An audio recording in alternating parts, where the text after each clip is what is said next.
साना बेरिया town खिलाफ धरणे खां पोइ सियासी समाजी अॻवाननि जी गिरफ़्तारियुनि ते सख़्त ॻणिती ज़ाहिर करे छॾी। साना अॻवाननि चयो आहे त धरणे दौरान विगोड़ वारनि वाक़िअनि जी जाच लाइ अदालती कमेटी जोड़े गिरफ़्तार कयल अॻवाननि ऐं कारकुननि खे आज़ादु कयो वञे। अमेरिकी रियासत न्यू जर्सी मां जारी कयल बयान में साना सियासी ऐं सिविल सोसाइटी जे अॻवाननि तोड़े कारकुननि जी गिरफ़्तारियुनि ते ॻणिती ज़ाहिर कई आहे। साना जे सदर ख़ालिद चना बयान में चयो आहे त सिंध जे माण्हुनि पंहिंजो जमहूरी हक़ इस्तेमाल कंदे कराची जी ज़मीनुनि ते बेरिया टाउन जे कब्ज़नि खिलाफ़ पुरअमन एहतजाज कयो। एहतजाज दौरान कुझु शरपसंद माण्हुनि विगोड़ पैदा कया।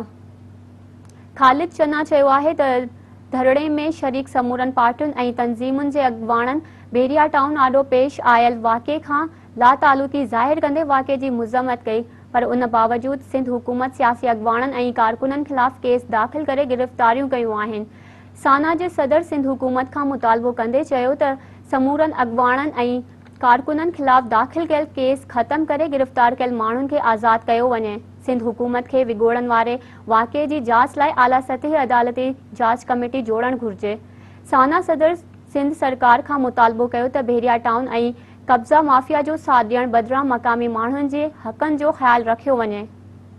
साना सदर ख़ालिद चना बेरिया टाउन खिलाफ़ सिंध एक्शन कमेटी जे ऐलानियल एहतजाजनि ऐं रैलियुनि जे भरपूर हिमायत जो ऐलान पिणु कयो आहे।